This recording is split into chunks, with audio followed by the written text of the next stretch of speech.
Receiving the Helen Keller Prize and listening to these wonderful accolades, I must say that they make me feel very happy and proud. It is a wonderful feeling to be acknowledged by one's peers and to enjoy the positive outcome of one's work. Let me thus thank the Helen Keller Foundation with its president, Bob Morris, the prize selection committee with their chairman, Christopher Patterson and Tom Zimmerman, and you, Ms. Keller-Johnson, for your dedication and the generosity in providing this prize. And also David Epstein and Klaus Heimann for their lively description of what happened after that critical first operation on April 20, 1970. When I started the first experiments on removing vitreous from the eye with small motorized instruments, little did I know what impact this approach might have. Actually, I remember very well how I felt that vitrectomy was taking away time from my research on experimental retinal detachment and its complications, massive periretinal proliferation, as we called it at that time. Surgery on patients and development of instrumentation demanded more and more time, and it took a little while before I realized that I had to change priorities. As I reflect back on this period, I have to emphasize that it was not the work of one person, but of many people who have contributed with their ideas.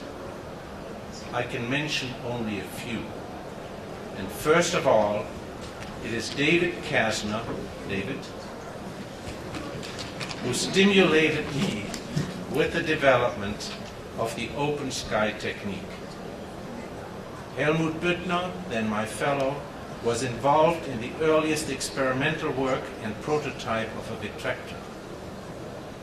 The technical refinement and development would not have been possible without the help of a very talented engineer, Jean-Marie Perel.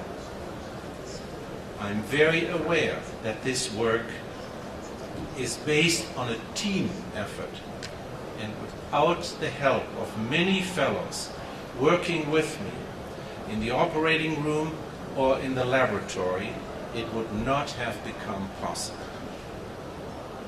I'm also thinking of my former chairman, Edward Norton, who not only provided an atmosphere of challenge and support, but also encouraged my early clinical evaluation on his own patients. And I can tell you that was a daring bid on his side.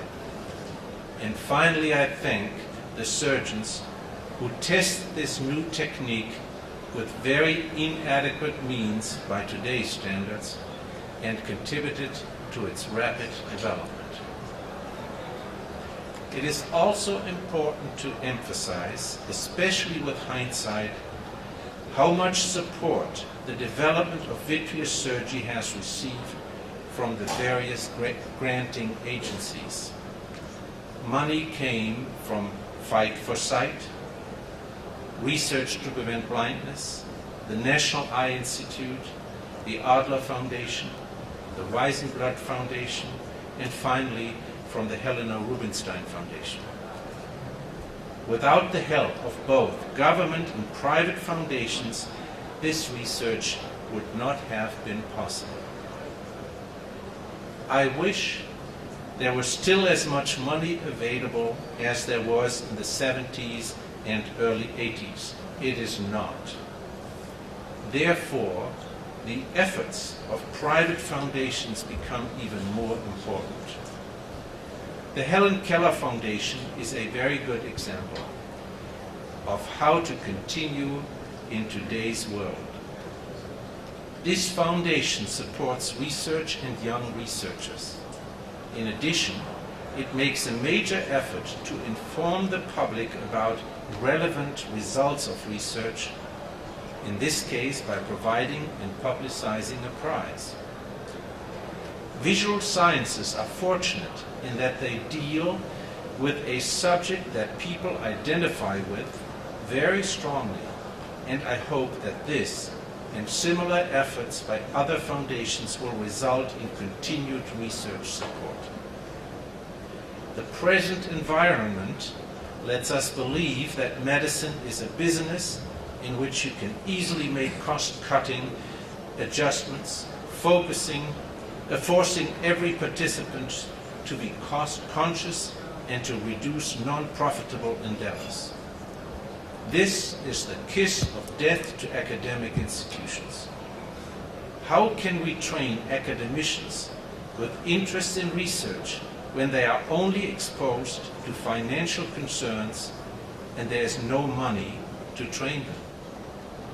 How can we support researchers when the institutions can no longer provide resources for such endeavors? I wish Helen Keller could still be with us.